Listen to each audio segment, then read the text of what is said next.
தான் படிக்கவில்லை என்றாலும் பட்டி தொட்டி என்னும் பள்ளிகளை திறந்து பல கோடி ஏழைகளின் கல்வி கண்டை திறந்து ஆப்பக்கடையிலும் ஆற்றங்கரையிலும் சுற்றிய பிள்ளைகளை பள்ளிக்கூடம் நோக்கி படையெடுக்க வைத்தவர் காமராஜர்.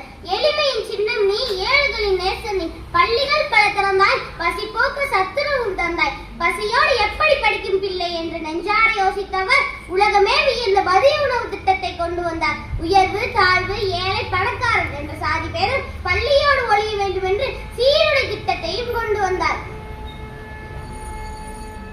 பள்ளிக்கூடங்கள் கொடுத்ததோடு நிறுத்தாமல் ஊர்தோறும் கிளை நூலகங்களை திறந்து புத்தக புரட்சியை ஏற்படுத்தினார். விருதுநகரில் பிறந்தவரே, வையம் போற்ற வாழ்ந்தவரே, கர்ம வீரரே எங்கள் காமராஜரே.